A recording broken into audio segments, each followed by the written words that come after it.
زہر آلود بکری کا گوشت، اس کا واقعہ ہے۔ بکری کے زہر آلود گوشت کے بارے میں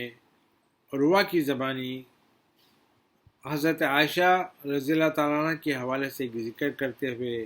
بخاری بیان کرتے ہیں کہ ان سے عبداللہ بن یوسف اور ابو ہریرہ کے حوالے سے بیان کیا کہ خیبر کے جبلہ خیلوں کی فتح اور ان پر مجاہدین اسلام کے مکمل قبضے کے بعد وہاں کے یہودیوں کی طرف سے رسول اللہ صلی اللہ علیہ وآلہ وسلم کی خدمت میں بطور ہدیہ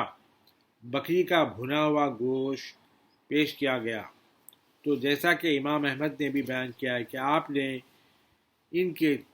چند سن رسیدہ معزز لوگوں کو بلا کر ان سے ان کے جد اعلیٰ کا نام دریافت فرمایا اور ان سے وہ نام سچ بتانے کے لیے کہا، لیکن جو نام انہوں نے بتایا وہ غلط تھا۔ اس پر آپ صلی اللہ علیہ وآلہ وسلم نے ارشاد فرمایا، آپ لوگوں نے جو نام بتایا وہ غلط ہے، جبکہ صحیح نام یہ ہے۔ پھر آپ لوگوں نے جھوٹ بولا جبکہ آپ لوگوں کو صحیح نام معلوم تھا۔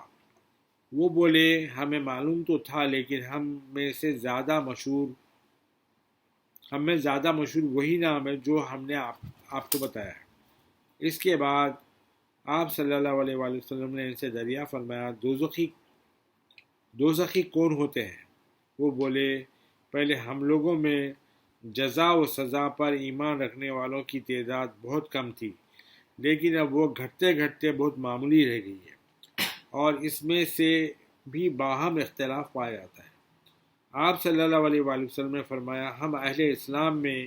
اس کے متعلق کوئی اختلاف نہیں پایا جاتا، نہ اب تک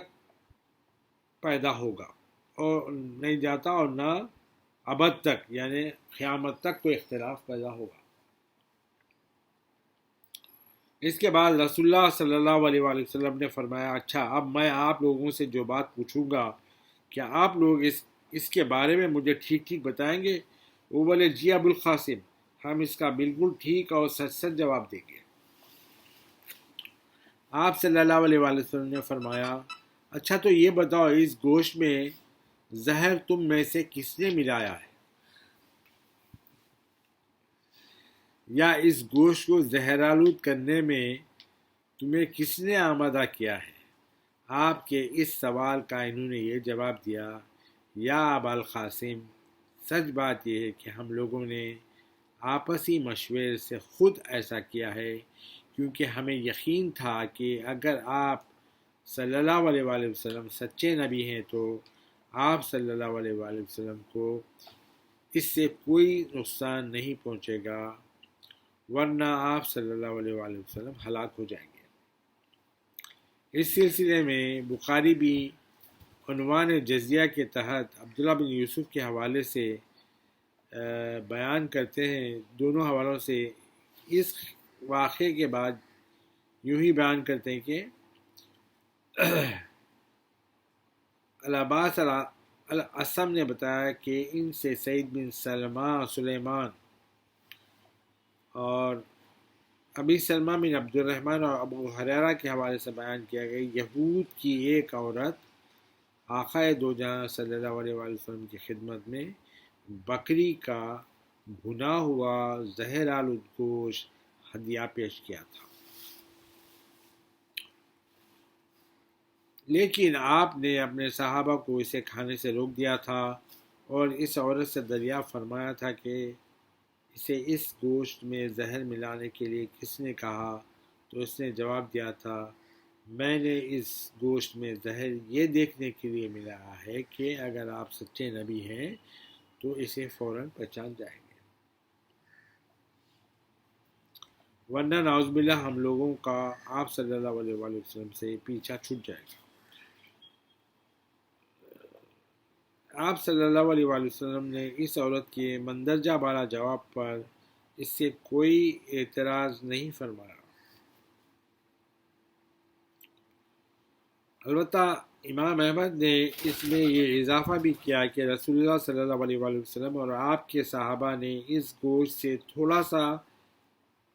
کھا بھی لیا تھا، لیکن اس کے بعد بھی آپ نے اس عورت کو پھر بھی اس کا جواب سن کر معاف فرما دیا تھا۔ تاہم اس زہر آلود گوشت کا اتنا اثر ضرور ہوا تھا کہ جب آپ کے ایک بار کسی سفر پر تشریف لے گئے تو آپ کے پائے شریف میں اچانک پاؤں شریف آپ کے سن ہو گئے تھے، اور یہی اثر ان کے صحابہ رضوان اللہ تعالیٰ آپ کے صحابہ رضوان اللہ تعالیٰ اجمعین پر بھی ہوا تھا، جنہوں نے وہ گوشت تھوڑا بہت چکھا تھا۔ ان میں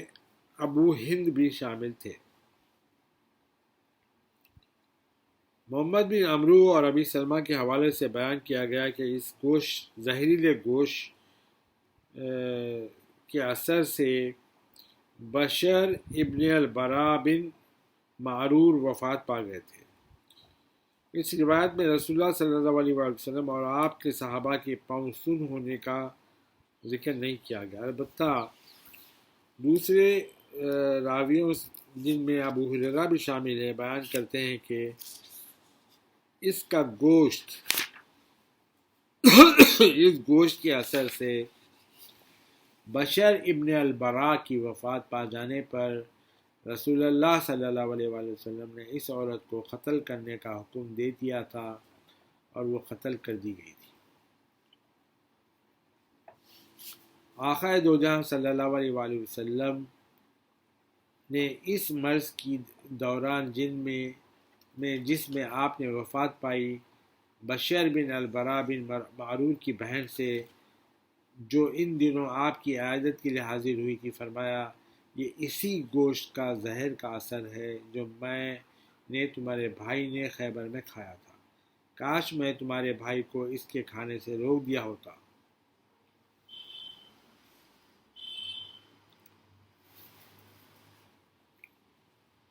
وادی خرا کا محاصرہ کر لیا گیا تھا، یعنی ابن اسحاق کہتے ہیں کہ غزوہ خیبر سے فراغت ہونے کے بعد وہاں سے واپس مدینے کی طرف تشریف لاتے ہوئے رسول اللہ صلی اللہ علیہ وآلہ وسلم نے وادی خرا میں قیام فرمایا، کیونکہ وہاں کے لوگوں کی بدماشی کے بارے میں آپ کو خیبر ہی میں اطلاع مل گئی تھی، جس کی مزید تصدیق آپ کے وہاں پڑاؤ کرنے کے فوراً ہی بعد ہو گئی، کیونکہ آپ کے ہمراہیوں میں سے مدعم کو کہیں قریب کی کمین گاہ سے ایک ایسا کاری تیر لگا جس سے وہ شہید ہو گئے۔ ابن اسحاق کہتے ہیں کہ وادی خرا میں رسول اللہ صلی اللہ علیہ وآلہ وسلم نے 3 روز قیام فرمایا، اور وہیں صفیہ رضی اللہ تعالیٰ عنہ کی مدت عدت ختم ہوئی تھی، جس کے بعد آپ نے انہیں اپنی زوجیت میں لے لیا تھا۔ وادی خرا کی جنگ کی تفصیلات انشاءاللہ آگے چل کر بیان کریں گے، تاہم جیسا کہ بہقی نے بیان کیا ہے کہ جب آقا دو جہاں صلی اللہ علیہ وآلہ وسلم نے خیبر سے مدینے کی طرف واپس آ رہے تھے تو آپ کو معلوم ہوا کہ بنی فزارہ آپ سے جنگ پر آمدہ ہیں، اس لیے آپ کو ان کی سرکشی ختم کرنے کے لیے وادی خرا میں قیام فرمانا پڑا۔ وادی خرا کے ذکر کے ساتھ حضرت صفیہ کے رسول اللہ کی زوجیت میں آنے کا بھی ذکر کیا گیا ہے، اور یہ بھی کہ تبھی سے صحابہ اکرام نے انہیں ام المومنین کہنے لگے تھے، اور آیت حجاب کے نزول کے بعد جب حضرت صفیہ رضی اللہ تعالیٰ عنہ پر پردے کی پابندی رسول اللہ نے لازم قرار دی تو اس میں کوئی شک نہیں رہا کہ حضرت صفیہ صرف آپ کی کنیز ہی نہیں بلکہ باقاعدہ آپ کی زوجیت میں آ چکی ہیں۔ غزوہ خیبر کے واقعات کے معاملے میں فرماتے ہیں کہ زید بن خالد جہنی کے حوالے سے بیان کیا گیا کہ غزوہ خیبر میں ایک مجاہد انتہائی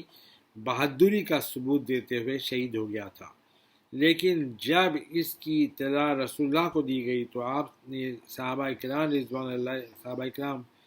رضوان اللہ تعالیٰ اجمعین سے فرمایا اپنے ساتھی پر سلام بھیجو، اور آپ نے مال غنیمت میں سے جب اس کے لیے بھی یعنی اس کے نام سے ایک خلیل سا حصہ الگ کروایا تو بعض لوگوں کو اس کے ساتھ اس خصوصی رعایت پر حیرت ہوئی تھی، اس پر آپ صلی اللہ علیہ وسلم نے فرمایا تھا، اس نے راہ خدا میں شدت کی تھی۔ ابن اسحاق اپنی کتاب سیرت میں بیان کرتے ہیں کہ حضرت صفیہ رضی اللہ تعالیٰ عنہ سے رسول اللہ کی شادی کے بارے میں اظہار خیال کرتے ہوئے، اس وقت جب آپ غزوہ خیبر سے واپسی پر ابو ایوب انصاری کے مکان کے ایک حصے میں رکے ہوئے تھے، انہوں نے آپ سے عرض کیا تھا، صفیہ رضی اللہ تعالیٰ عنہ کی طرف سے خبردار رہنا مناسب ہوگا، کیونکہ ان کا باپ اور شوہر غزوہ خیبر میں مسلمانوں کے ہاتھ قتل ہو چکے ہیں۔ اس کے جواب میں رسول اللہ نے ابو ایوب انصاری کو تسلی دیتے ہوئے اپنی حفاظت کے سلسلے میں ان کے جذبے کا شکریہ ادا کرتے ہوئے ان کے لیے دعا خیر فرمائی تھی۔ بعض لوگوں نے غزوہ خیبر کو ابو موسیٰ اشعری کے حوالے سے ماہ سفر کا واقعہ بتایا گیا ہے۔